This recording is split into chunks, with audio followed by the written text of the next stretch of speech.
All right, man. Coming from the pain cave. From the pain cave. Yeah, no kidding. It's June 10th. It's 2024. Welcome aboard, everybody. You listen to the Crushing Iron podcast, and this is episode 776. Yeah, it is. Like 1776. I was wondering where you're going with that. I was like, I was racking my brain for what you're going to pull. I don't even know what area code 776 is. But yeah, we're back. We're coming to you special on a Monday. So we'll do a little bit of PowerCast day, and make sure you tune in after the cast to hear Coach Erin, a little bit of a chat with her. Hope you're all having a fantastic start to the week.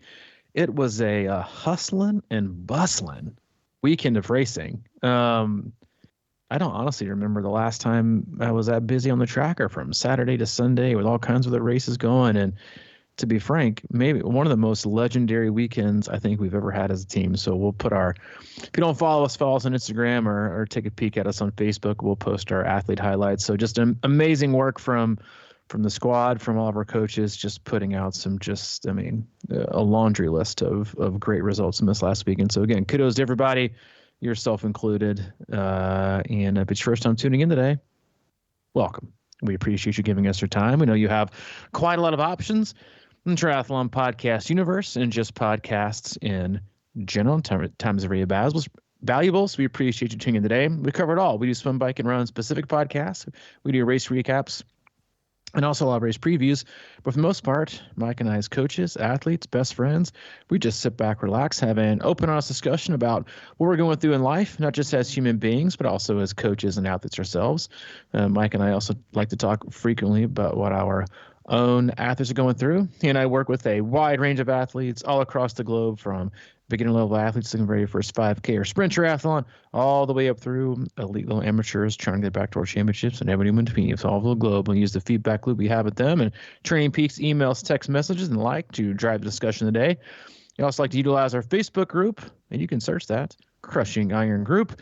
Answer one simple question, we'll let you right in. Awesome people, fantastic community, solid resource in a sport that is oftentimes way overcomplicated and way too confusing. We try to offer a safe, actionable space to get great information from awesome people who've been there and done that, like you and me. Yeah.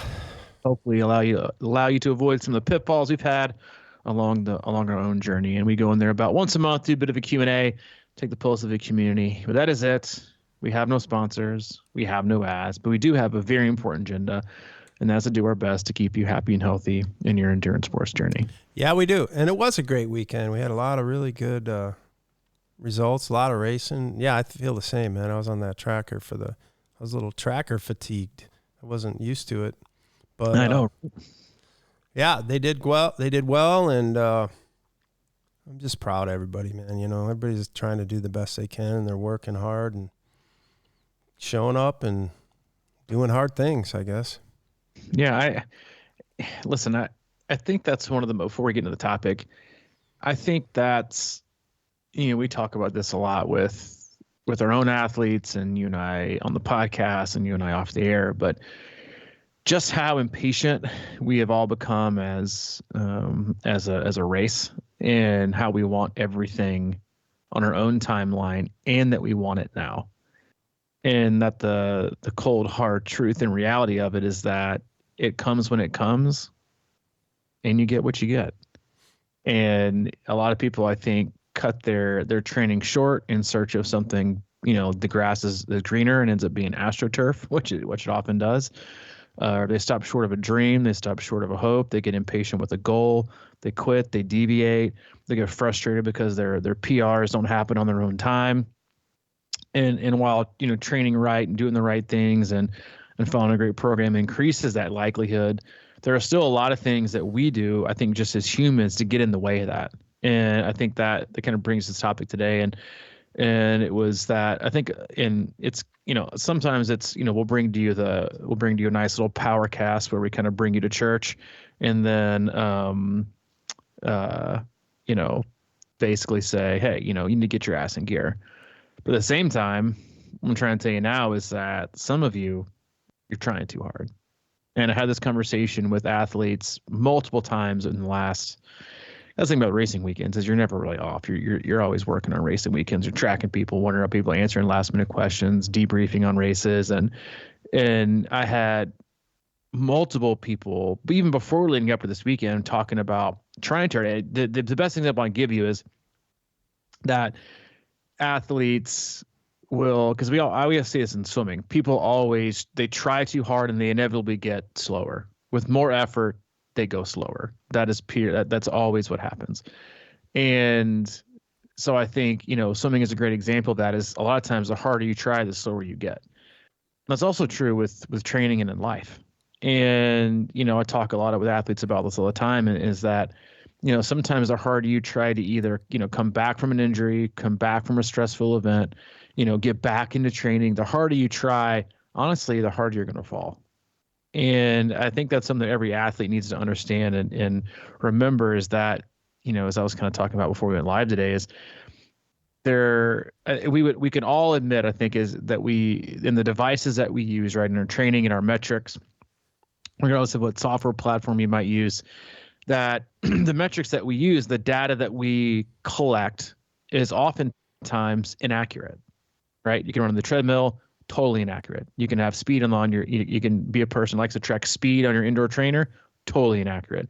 Your watts can be different from your trainer power to your power pedals. That can be different. Your run pace can be, different because you're complaining because the satellites are off, or the, or the temperature is offering, a huge, it's making things a lot harder. So, I think, and then you can go to all the metrics and stuff that we have, like, wrist-based heart rate monitors are always way off. Power meters can deviate. Your power can drop. It can be way off. It's not calibrated. The wearables that we have, like your your Apple Watch, or your Garmin, or your Whoop, or Oura Ring, like those can also be off, right? And there are many times that I think if you wear those things, you wake up and it tells you one thing and you feel totally opposite. You might wake up and your HRV might be through the roof, resting heart rate way down, but you feel like absolute ass. But what your metrics are telling you is you can power through today. You've got peak recovery. And you're like, no, that's not right. Yet you probably follow the metric. And we get married to those. The same thing goes for, how we train our fueling, right? Counting macros, what goes in, what goes out. I listened to a podcast a few weeks ago where the guy on the podcast was talking about how inaccurate most food labels are. Like how just insanely, and I think Spring Energy just went through something like this. They had half the calories in their gels that they've been telling people they've had. And that, from, if you're tracking food, like, what's exactly in a chicken breast or what's exactly in a banana, or you scan a barcode, you know exactly what's inside. So now I'm tracking macros in and macros out.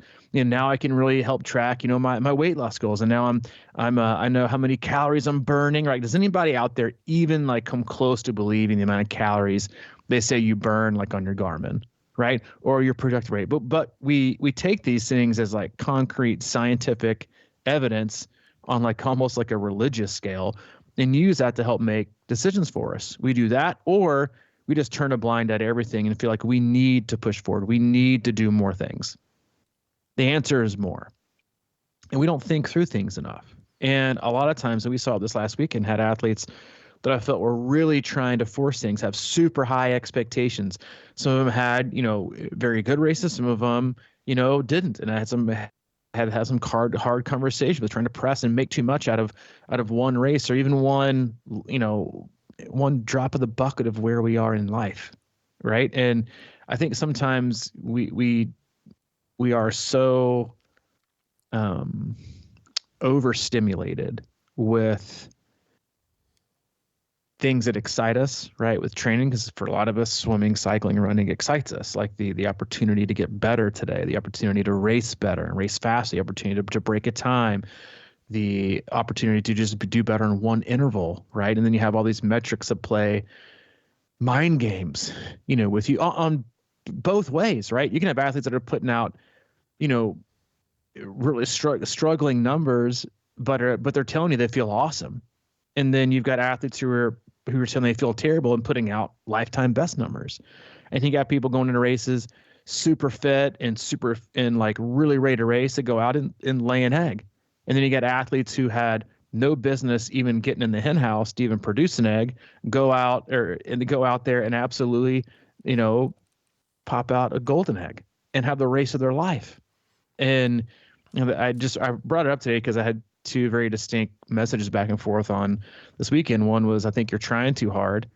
And the other one was, from an athlete who says, low expectations for the win. And I just think it's a great reminder in a life now that most of us have created or accepted or absorbed, in that we have so much stress going on with so many different parts of our life that we don't really want to leave room for thought out process and mindfulness when it comes to training and what is good. And am I trying to force it, right? It's, a square peg in a round hole, or am I letting it come to me? And what does it even feel? And what does it even mean? And what does it even feel like? Yeah. When you brought that back up, or low expectations for the win, it reminded me, I think we had a podcast called Aim Low. And that's one of the things I talk to, a lot of my athletes before, their bigger races and stuff. And I'm always trying to get them to be under control and like have reasonable expectations, but that doesn't mean I don't want them to like have the greatest race of their life, which to me is always one of those things. Like you're talking about how your whoop strap or whatever the hell those things are that can be telling you feel great, but you don't. Maybe you do, maybe you don't. I mean, how many times have we seen that? It's like we've gone out and felt like shit on a ride or whatever, but then 30 minutes later you feel great. And I think that's the same thing I always try to impress on races, is that, just let yourself get there. And then if at some point you just might know, but if you go into it with this thing about like just redlining from start to finish, the odds of that, playing out are pretty slim. But I mean, if you're not doing it all, you know what I mean? You got to know what that means. It's like training. You have to train that way a lot. But if you're not getting in all the work and, you're having life troubles or stuff going on with everything and you can't quite, experience that all the time, you got to wait to see if that's going to come to you. So yeah, I've had this weekend, I had a couple of guys that were kind of, doing their best, but having decent work when they did work. And then they went into the race kind of with lower expectations, confident and feeling good. And they actually they nailed it, and those are the things, man. You can either kind of sort of have low expectations and just see how it unfolds, or you can have, reasonably high expectations and kind of sit there and you never know, is what I'm getting at. It's sort of like feeling good. I've been going through this shit with my back, and it's like 1 minute to the next, I don't even know how I feel half the time. I'm like, I'm coming back. And then I'm just bent to my knees or whatever. And I just think that it's just most stuff in endurance sports is, endurance, and it takes time and patience. So to go into it with this, I'm just going to go out and kill it. It's sort of like taking off on a marathon and just burying everybody for the first, 10 miles and then just watching them all catch you. You got to play to your strengths and you got to play to where you're at. And then I think things are possible. It's just that you can't putting that kind of pressure on yourself all the time is just like insane. I was telling you the example beforehand. It was like, I know a lot of people who never missed work ever, and they'd come and they were always tired and sick and all these kind of things. But so they showed up all the time and crushed, or hammered their way through the work, but it was kind of always maybe a little bit less than their potential, or maybe even mediocre or something like that. But they never reached it, It's like, right. I mean, I think that's the thing. I think one of the biggest pieces, though, is that I think a lot of people,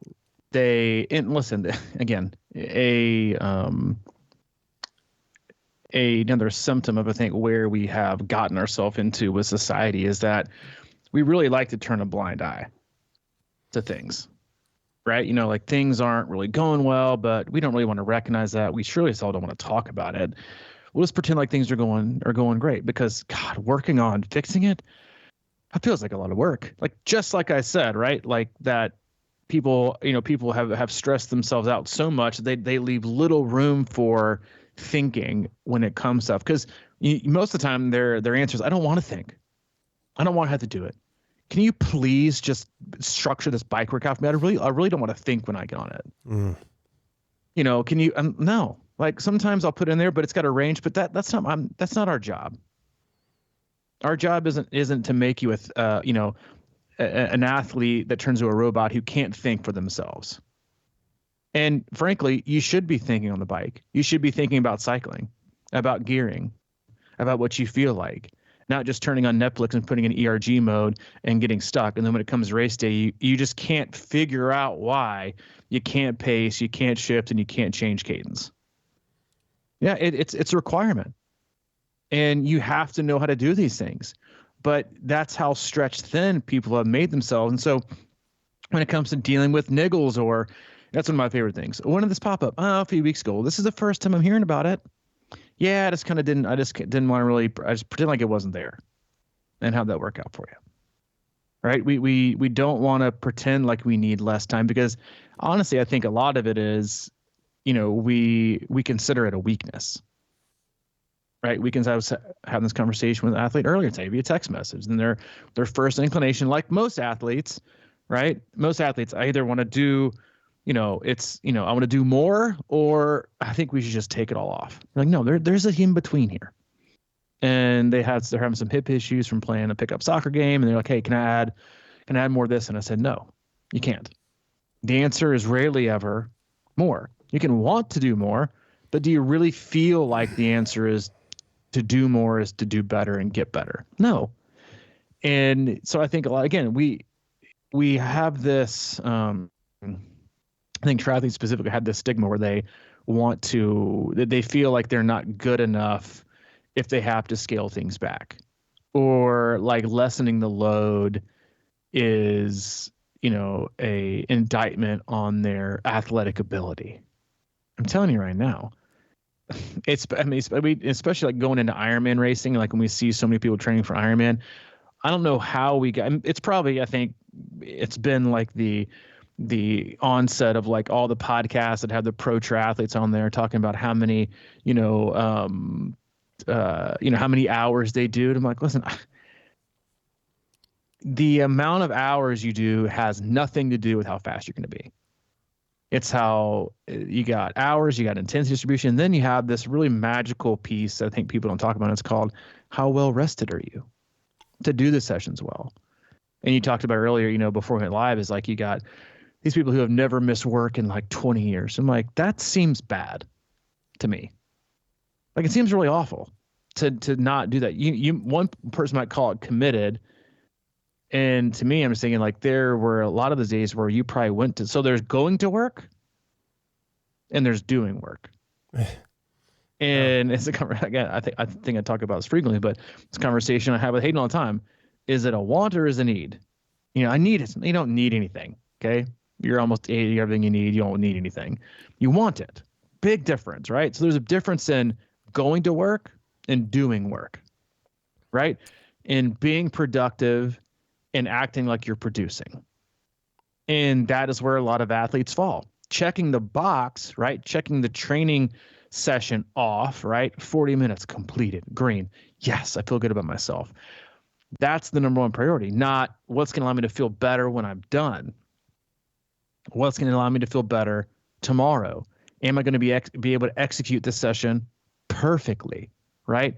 And I mean, not perfectly, but in the best way I can, so I can actually get a stimulus that I'm actually able to recover from. Again, things that most athletes have, they doesn't even like cross their bandwidth, doesn't cross their stream of consciousness in terms of, like it's robotic. It's kind of the point where it's robotic how we act and how we don't adjust ourselves to training. And then you rely on a metric or a program or even honestly, or a coach to tell you right before your session started that you shouldn't do it. Yes, you should think. You signed up for something where you have to think. That's just part of it. To think for yourself, because guess what? On race day, all the comments, all the race reports I've been reading this morning, you know what they all summarize? I chose to do this. I had to decide to do this. I made the decision to do this. I did this. I didn't really want to do this, so I should do better next time. None of it was metric based, or I should have, I was really waiting for you to kind of weigh in on me, and I wore my special glass where you could text me in the race and tell me when to shift up and shift down. And they didn't have ERG mode on the course this weekend, which is really frustrating. And then like it's like it's like living in a bubble. And then to me, we've gotten to the point to where it's like, and this is nothing against people getting homeschooled, but it's very similar, is where people train in like a homeschool environment. And then on race day, they're dropped off in the middle of a public school cafeteria at the sophomore year of high school. Mm-hmm. And they're like, what the actual F is going on right now? I don't know how to act. I don't know what decision I need to make. I don't know who to talk to, who not to talk to. Where do I get my food? Who do I even sit with? Should I care who I sit with? How do I interact with all these people? And you're supposed to, so listen, you don't make decisions in the most controlled environment possible. In your pain cave with your, flat screen TV and your Wahoo kicker with your bike set up and your mini fridge next to it. You got 6 little fans blowing out Fiji water. You got, like 2, Swedish models blowing fans over you to keep you cool. I can't think today. I need ERG mode. I'm going to watch, something on Netflix or YouTube, and I got to zone out. The most controlled, chaotic, less environment on the planet. And then you go to race day, and it's the total opposite. And you wonder why you don't make good decisions. And that also comes to making decisions like day in and day out when you're trying too hard. A lot of you aren't even really, I think, aware of the effort that you are putting in. And I mean, for coaches, like, rarely is the thought, how much more can we do? Because more isn't always better. The question for me, especially with certain athletes, is, especially as we age, is, okay, this worked. I wonder where I can strip away some hours and then figure out where to place some intensity, and then actually where can I add in extra rest so they can absorb it even better, to get us faster, to do less, but to still get faster. Like the goal isn't always the goal shouldn't be to do more. It's a minimal effective dose. How little can we do to get there, right? Same analogy we give with, you take 1 aspirin, it might barely take the edge off. You take 2 aspirin, it takes the edge off. You take 3 aspirin, it's not going to do any more than the number 2 did. You take 4, and it's probably the same. You take 5 or 6, you might get an upset stomach. You take 10 to 12, you might need to go to the doctor. You take 40 to 50, and you're dead. Like, minimal effective dose, not how much can we take, and how much can we, give ourselves a pat on the back for how much can we persevere.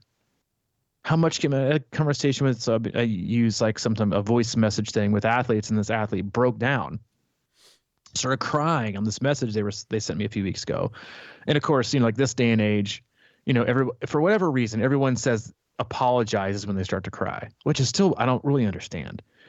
I'm sorry, I'm getting so emotional. Why are we sorry we're getting emotional? And I said, good. I said, I'm glad you cried. I'm glad you're getting emotional about this, because it means the reality of the situation, or what you have or haven't done, is actually setting in, and you're actually feeling it. And since that kind of like realization, aha moment, that they were really trying to power through and maybe be someone that they weren't ready to be, and it was having a negative effect on their training, it's been better. And I don't think that, for whatever reason, we, especially triathletes, like we think that not doing enough, like, all that matters is how you race, right? Like how if you get a good day and you feel great, how'd you race, right? It being like the level of anxiety and the level of pressure we put on ourselves to do these things, it's only detrimental. It is, and as I'm sure you have this thought, every Monday, like I do, as I was commenting through an athlete who had just a tremendous 70.3 PR, amazing day, but earlier in the week was doubting basically everything. Yeah. Not in training, but in just their ability. I don't feel fat. I feel big. I feel slow.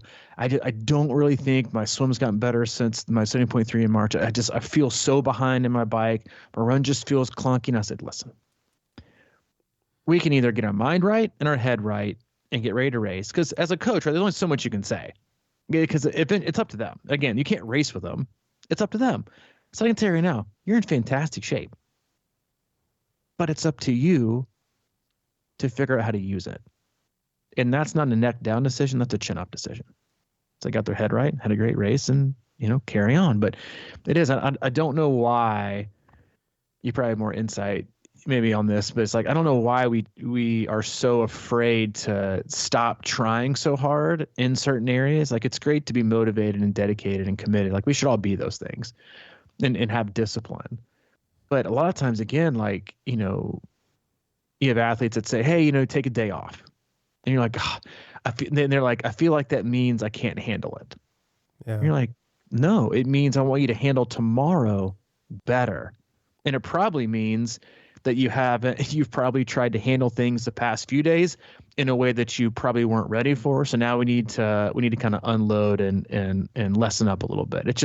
It's a constant back and forth, which is, again, why, a coach's job is 90% psychologist, right? And getting people out of their own way and telling people to take a day off. I left 7 messages on Friday.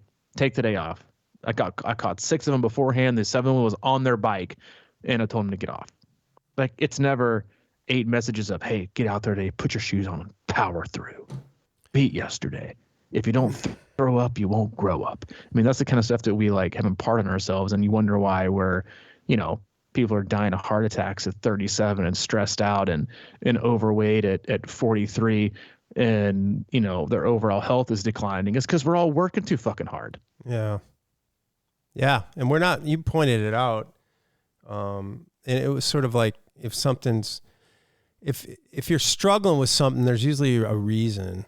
And I really do like to think of things in the terms of, God, man, this feels good. I really enjoy this. And that's what I was doing with my cycling. I was talking about it, and I found a nice route up here, and I've been doing it, frequently. I haven't been doing tons of distance, but it felt good. I was doing it frequently. I was all into it. And then, this horrible hilly thing was coming up, and I was excited about that. I wasn't afraid of it. I'm not afraid of the hills, but I was thinking, a good way to train for this might be to get on a fat tire bike and ride some of these, grassy hills around here, up and down, whatever.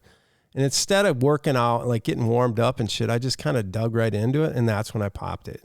And, so my back's been sore, and it's the same. It's a weird little thing, but like looking at symptoms, like what's going on here? Sometimes well before this, I would get in my car. I don't know if you ever had this feeling, but sometimes that roof is a little too short and you have to lean in, your back hurts just a little bit. I should have been, like those are the things I think we need to use. I think it was something you mentioned with niggles, and somebody said, it's no big deal. But I think that not only are those things important to pay attention to for what they are, but for what it could mean that you're lacking. And that's really been my wake up call here, is that, I probably obviously did a dumb thing by trying to go up that hill without warming up, but I've been trying to keep going and just keep the movement going and learn from that. And it's sort of like been a wake up call of what to maybe be a little more preventative or work on some things that are weak on my imbalances and whatnot. So it's a good thing. It's just that I think that, when you're caught in a trap of forcing yourself to get in shape, that's like weird. I mean, it's not weird, but I think we have, to your point, I got to grind it every day. I got to get through this and push harder than ever or whatever like that. I think that's when trouble happens. I mean, then you find the perpetual, I'm always tired, I'm always weak, I can't do this, but I got to keep doing it because, that's society now or whatever. And it's just so unproductive. When I was out doing my rides, I was starting to feel really good and feel real strong. And then I just stepped over the edge a little too far with something kind of dumb. And here I am. But, yeah, thank the Horrible Hilly race director refunded us right away, and I think that's the coolest thing ever. I mean, the guy seems like a super cool guy, so we're definitely going back next year. But here we are. Here we are. And yeah, I mean, I was trying too hard for sure. Yeah, I mean, but I think it's just a good reminder, to always to ask ourselves, why are we trying extra hard? Like, who are we trying to please? And what are we trying to validate? And are we sure this is going to make us better? Right? Like going back to our Soothe, Strain, and Stress podcast. I mean, that is, and again, like that is why a huge number of people, invest in coaches, because they want someone else to look out for their journey, look out and really look out for themselves, in that, and like I always joke that I think everyone on this planet should like where the world would be if it was included that everyone, got to see a therapist twice a month, right? How much better off the world would be? How much better we'd be off as a species? Or twice a month, everybody, no matter what, could sit down and talk to somebody about their life, what they've been through, their struggles. Like the world would be a better place. And a lot of times, that's really what you get in a coach, is you have somebody to make these decisions for you or help you. Really, it's not making decisions for you. Most athletes, when they text you, right, or they make comment, they already know the answer. They just want you to make it because it makes them feel better. I feel like I know the answer, but was wondering if I'm going to do this. And you're like, yeah, take that off. They're like, yeah, that's what I thought. I just need to hear you say it. Mm-hmm. Like they don't want to make this in, because taking a day off of them, they feel like makes them sound weak and uncommitted and not motivated and not, not trying to see the process through with the plan. But if coach says it, oh, we're good to go. I knew I was on the right track. Pat on back. Here we go. And I do think like when we get stuck in these ruts, what are we trying to prove to ourselves? By going extra hard. Again, like there's a billion ways to get to the start line healthy, happy, and ready to race. And that's just something that you have to be open and creative with. Like I put, like we can end it, but I put a quote, like a short little post in our Crushing Iron Facebook group on Friday, just because it's been a conversation I've had with a lot of athletes, and I just said a lot of athletes are going to a 4 to 5 day training schedule each week.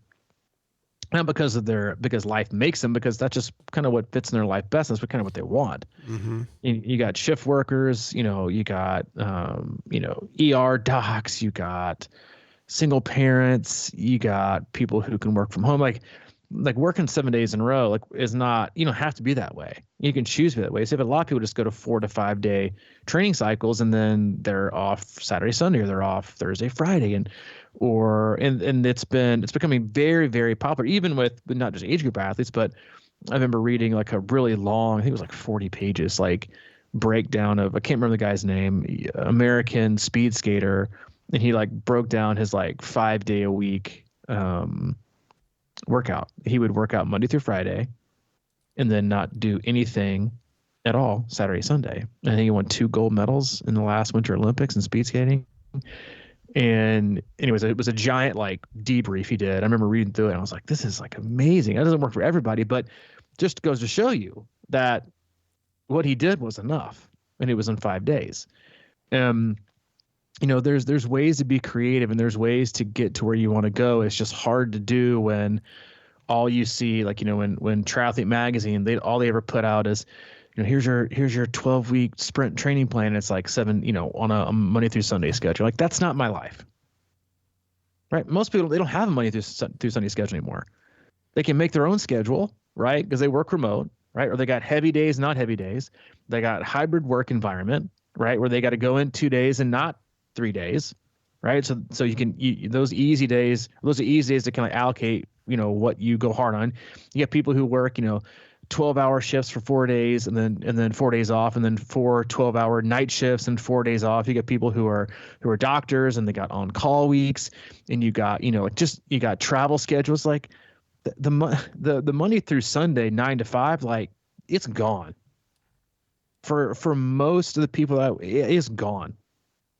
Yet traditional training like plans and programs people follow are like totally, they are not changing with the times.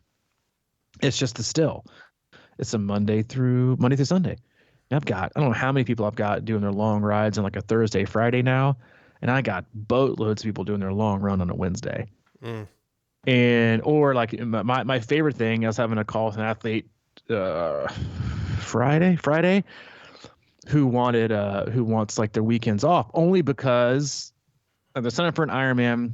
And then like, is this fit in my life right now? I want to do 70.3. Or they said, I can do Ironman Wisconsin, but I was like, you're doing 70.3 if it's your life better. You just said it in like 30 minutes. All you explained to me was what's best is 70.3. And then the next words out of your mouth were, I think I can do Wisconsin. And I was like, no, it's like, you just gave me all the reasons why a 70.3 makes sense. Why is a triathlete's first guess or question, what can I do that's over that so I can overcommit again? Even this call is being about overcommitted. And they just say, I think I'm going to, I want to take the weekends off, taking my kids fishing. And I said, why don't we do this? Why don't we start off with a 6-day a week? Because you can squeeze in, if you can squeeze in your long ride during the week, then I can have you get up on a Saturday morning. And if you want to get up early on Saturday morning, get your long run. And most people, you got your long run in before the family's even up. So you can spread things out a little bit more. And it's basically like having the whole weekend. So let's spread it to like to 6 before we condense to 5. But again, like there's so many ways to do it. And again, like most people see 7 days and think I get 2 more days of opportunity for more. I add more. And I really think, because if you think about it this way, I'm understanding and realizing this more and more as a coach each and every week, is that life is changing for a lot of people with how flexible things can be or unpredictable things are, but also people are more stressed than ever. And I don't think that could even be argued. I think as a species, we're like more stressed than ever. And you take all that and you take the fact that people are now taking more stressed out individuals. And now we see 7 days as 2 extra days of 7 days of opportunity to do more work and add more stress. And you wonder why people are getting sick and people are getting hurt and people are having constant niggles or people are getting overtrained. Like the answer is not to fill our days with stuff and with quote unquote work. The goal of our days is to be productive and to be fulfilling, not to see how much we can do. And sometimes, again, work feels productive. Work feels good. Work makes you feel energetic. It brings a sense of value with it. But at the same time, if all you are is obsessed with the work and not the end result or end product, then a lot of times you might turn the corner after having your head down, working the machine at the factory, working for the whole entire year, just to turn the corner and realize you missed a step about 8 weeks ago. But you never took your head up to figure it out. And now you're screwed because now you got to start all over again. And that is where a lot of people, I think, find themselves this time of year. Overworked, underprepared, and not knowing where to go. All right, man. I like that. Yeah. I can hear my phone ringing. I need 3 days off. I'm good with that. If we want to work that, I mean, there's many ways to figure this out. That's the beauty of it. Yeah, I mean, the reality of it is like that's really how I train, But the hard part, I think, is that we got to teach, or at least we all have to learn together how that works in your life. And I mean, back to your original point is we can't be there telling you when to push it on a race day or whatever. Those are the things you have to kind of figure out. It's almost like days are floating around, right, a little bit. And, more and more athletes I feel like are getting a handle of that because that's sort of how I train, What was that guy, what was that guy's name that I like? The pro that decides what he's going to do in the morning. Oh, okay, you're talking about Cody Beals. Cody Beals, yeah. That's kind of, to within, boundaries, a little bit of boundaries, but that sort of thing, I really think is great. I mean, if you're not a pro, if you're not trying to win every race you're doing, why not? Just figure out what works. There's a lot of different ways. Yeah. Right. Either do it yourself or find somebody else to do it. So that's it. We got today. Reds. It's fun. Yeah. Stay tuned. Listen to Coach Erin on the podcast. Awesome coach, doing some great things with her athletes. So give that a listen. As always, we love you guys. We appreciate you. Go to our website, C26Triathlon.com, and is our one-stop shop for all things coaching, camps, and community. If you need anything from Mike, he's available. Mike at C26Triathlon.com. If you need anything from me specifically, Robbie at C26Triathlon.com. All right, brother. All right, dude. Talk to you later. See you, man.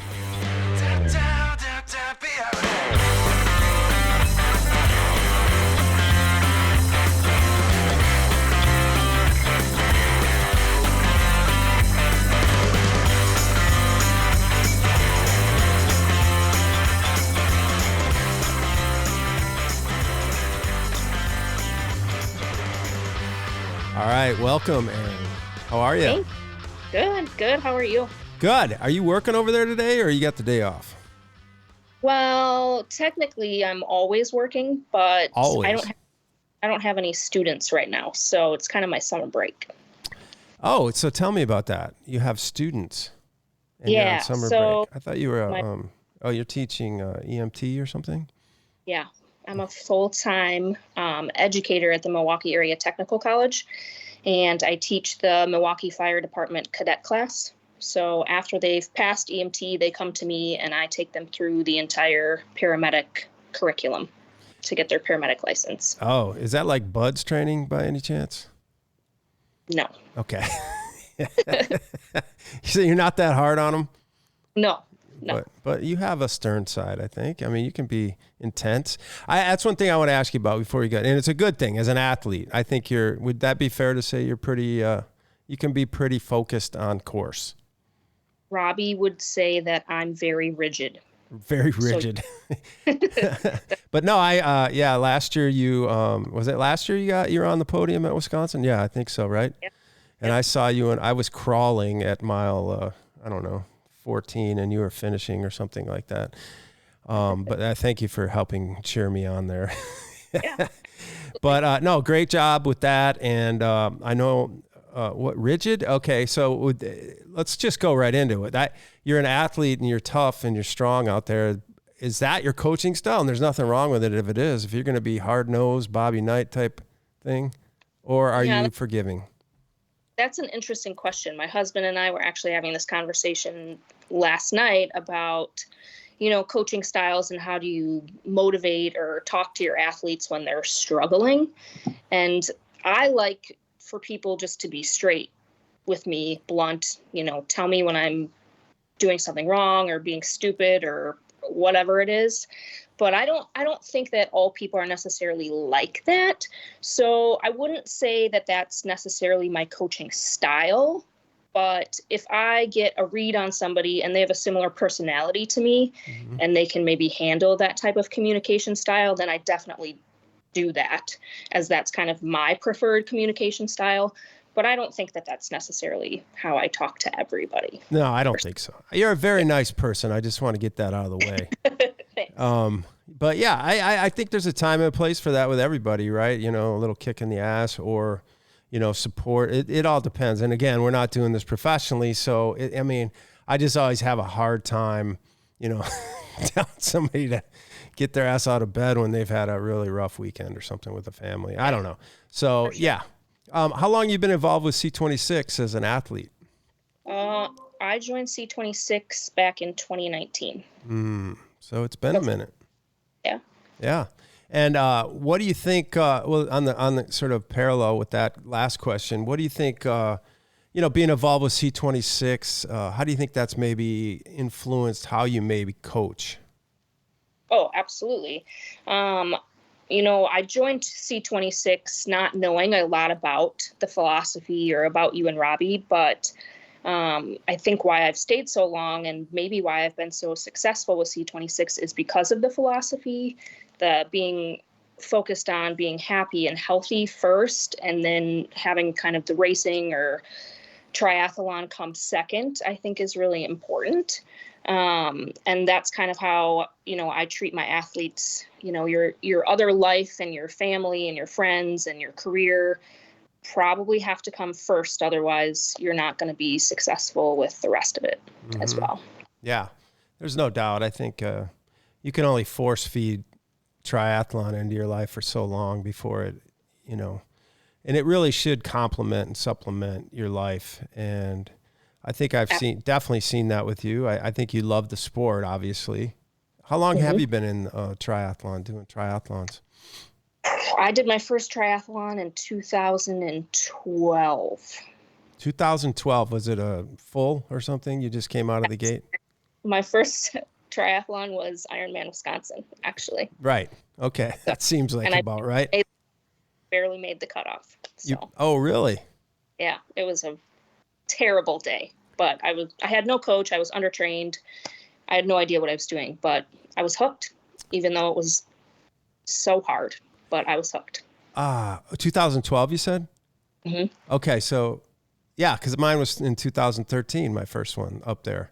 And obviously we should say that you are from Wisconsin and you are a Badger at heart. Don't even go to Marquette with me. No. Okay. No. So, and you live over there kind of by Milwaukee, is that right? Yeah, just north of Milwaukee, about 20 minutes. Okay, excellent. So you did 2012 and then you're hooked. Did you stay with it and just keep, Yeah, I took, a couple years off here and there from racing just because my career, I was living overseas for a while. I was doing some other stuff. But since then, on and off, and then the past 5 years were probably my most consistent years. I've raced almost every year except for COVID. I had a couple hip surgeries in there, but I've been coming back ever since. And I've done 8 full Ironmans in that time. Damn. That's pretty impressive. So you hip surgeries, was this Ironman induced type shit? Maybe not. Maybe not. Wear and tear injuries. Just I had some cartilage in both my hips repaired. The labrums were torn, so they put them back together and kind of realigned my hip sockets and reshaped the bones and everything. So both were very successful. I have a great surgeon, which I'm very lucky about. But is it wear and tear from triathlon? Probably not, just from life and poor anatomy and maybe genetics. I have poor genetics. Oh, come on. I'm not buying that. That's what I'm doing with. That's the story. Okay, and that surgery was when again? Or I had surgery in 2021, and then I had surgery in 2022. Okay. Now, and that's impressive. I mean, you've come back from that, and obviously now on the podium at Wisconsin. And I want to say, was that what you were out for? Or didn't you have a bad injury for a while? Yeah. So the year before last, I was out. I raced Iowa and Wisconsin in 2022. And then after Wisconsin, I had hip surgery. So I was out for a little bit and then I came back and raced. All right. So obviously you would be a good person to talk to, at least at the minimum, about coming back from injury and getting through shit like that, because that doesn't sound like some kind of minor deal. No, I mean, it's always a process, but you have to trust and put in the work, do the PT, do the stretching, all the stuff, and kind of be really willing to accept where you are when you come back with your fitness and what you can and can't do, and be patient enough to, respect that and work your way back. And ultimately, I think if you can do that, you're going to come back faster and stronger in the long run. It just takes time. Takes time. And obviously, no matter if it's genetics or whatever it was, obviously something was wrong with and I think really that's the point, right? Is that if something's out of whack and you keep doing Ironman and things like that, it's just going to get worse. So I commend you on that, because I just think the rehab and the PT and all that is so critical. I mean, I've been through different things not similar, but where I've needed PT and I've kind of been like, I'm kind of back. And then, I think you leave it half-ass and then it's not going to turn out right, but you got to be patient with that. And obviously you have patience. Although I do remember you're being a little impatient at times, kind of, because it's got to be frustrating, right? You know? Oh yeah, absolutely. I'm a very impatient person. Okay. That's like my longest life lesson is trying to be patient, I think. So, you know, coming back from that and keeping up with it, even still after you're healed or, you know, you're back to racing, you really have to keep up with all the PT and all the stuff that's keeping you healthy. Because the minute you stop doing that, it's going to come back. Yeah. I mean, I think that goes for anything from plantar fasciitis to, you know, shin splints to Achilles, whatever. And we think we're through it, but you know, no. Yeah. So how did you find that discipline? You're a very disciplined person. How did I find that? I mean, well, you must be a very disciplined person. Yeah, I think so in a lot of aspects. I think maybe that goes back to the way I was raised. You know, my dad is a very disciplined person, and he kind of instilled that in me and my sister as hardworking people. And, you know, you don't, things just aren't handed out. So if you want something, you got to figure out a way to get it.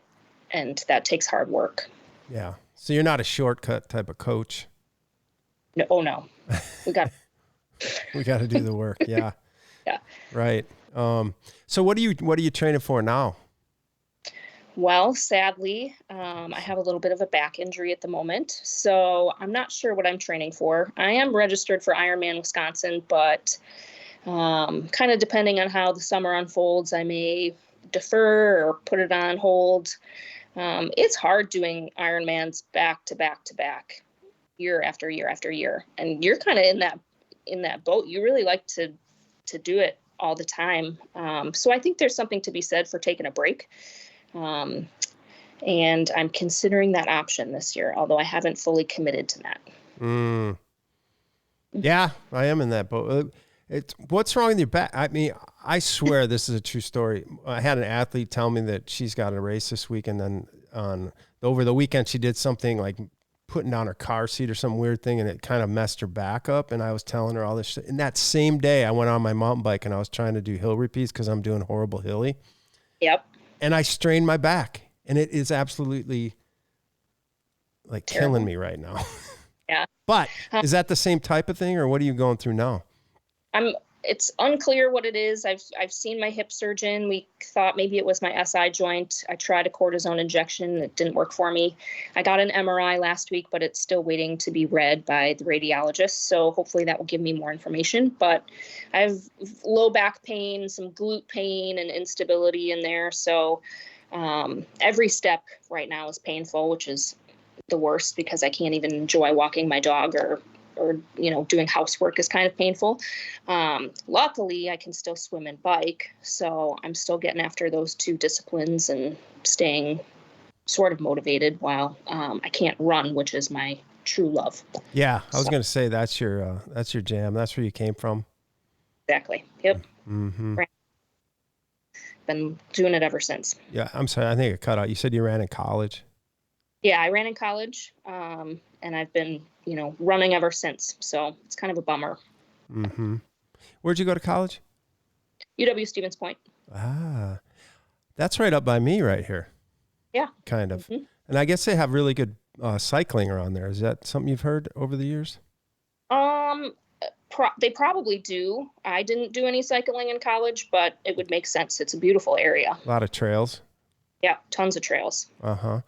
Okay, so maybe Wisconsin, you're coaching. You've been coaching with us for a while now, a little while. You got some athletes going, and so just generally, what kind of philosophy are you bringing to the table, or what kind of things would you like to say maybe to a prospective athlete as to be about your personality or how you're going to go about your coaching, or you know, your theories or any of that stuff? I got into coaching, and kind of what I tell, you know, all my new prospective athletes is, you know, I'm here to support your journey.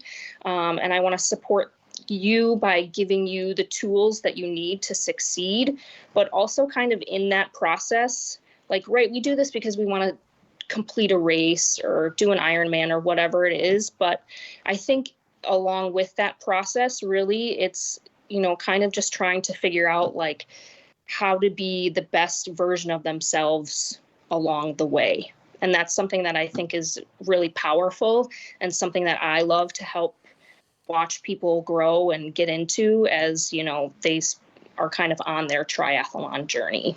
Mm-hmm. And as as a coach, what are some of the things that you love, like little wins that you see from athletes that really kind of make you happy as a coach? Do you have anything on top of mind or? Yeah, what I like to see kind of happen is people in general, I think, are kind of unsure of themselves and their capabilities. So even in just everyday workouts or sessions, kind of going, stepping out of their box and just figuring out that maybe they're capable of a lot more than they think they are. And kind of watching that journey unfold for them, even in just the training process. It doesn't have to be necessarily in a race. And sometimes it really just takes one person to tell you that they believe in you or that you are capable of doing something for you to actually start to believe it and then succeed at whatever that may be. I 100% agree with that. I think most of us have so much more inside, and it's just, I think even this process for me has proven that, and it keeps proving it. I think sometimes it takes a coach to point out because you're so deep in it that you may not even notice. But along that lines of stepping out of your comfort zone, I kind of want to go back to your first Ironman and like that had to be stepping way out of your comfort zone. And what possessed you to do so? It was an experience and one that I will never forget. I can remember almost all of it so vividly. In college, I ran, and then I started running marathons shortly after that. And I qualified for Boston, and I did all of those things, but I wanted to do something harder. And I happened to be in Madison, Wisconsin, the year prior to 2012 when I did it. And I was spectating, and I was there late, and I was watching all of these midnight finishers and just how powerful of an experience that was to watch these people complete something that, maybe they never thought they could complete or, whatever the case may be. And they were so emotional and so proud of themselves. Mm-hmm. And I was like, oh, I need to experience that. That looks like magic. So I signed up, and that was way back in the day when you had to be there in person to register. Yeah. So I stood volunteer. In line. Yeah. So I stood in line and I registered, and, my life was very chaotic back then. I was in my early 20s and things were strange, but, let's go into that a little bit. No, I'm kidding. Yeah. That's a whole nother podcast. So I trained a little bit on and off, but, I was young and dumb and didn't really know what I was doing. And then I ended up showing up for race day anyways, and somehow I got it done. Barely. I finished in 16 hours and 50 minutes. Wow. So I'm that's funny because if you're a marathoner, but I'm assuming the bike blew up that run a little bit. Oh yeah, absolutely. Yep. I almost didn't make the bike cutoff. Oh, okay. Yeah, it was, I had no idea what I was getting myself into. Well, I guess that was a while ago, but I've seen you bike now, and you seem to have changed things up a little bit since then. I've figured it out a little bit at least. Except you still get me lost on the course. Yeah, I did do that once. I don't know if that was true or not. I think it was this detour. The construction. There's always construction out there. I know. There really is. But, okay, so anything else you want to say here? We've keeping these around 20 minutes, so I think we're right about the end for this one. But I just introduce people to you and absolutely. Thought processes and what's going on with you. Yeah, I don't have anything else to add, but if you have any last minute questions, all yours. I really don't. I could probably go on, but I don't want to open anything up right now. But we'll do more of these and absolutely in the future and all that. And I found something with this back thing that maybe I'll talk to you about after. Okay. Okay. Sounds good. All right. Thanks for your time. Well, thank you. Hang on a second, and I'll stop the recording here. Okay. We'll talk to you soon. Sounds good. Wait a minute. One more question. Oh, got it. Yep. Are you going to be, when am I going to see you next? At Nashville or Wisconsin? I'll be in Wisconsin. Wisconsin camp? Wisconsin camp, and then either I'll be racing or spectating in September. No, you'll be racing. All right. I can't wait to race with you again. Me too. All right. I'll talk to you in a sec.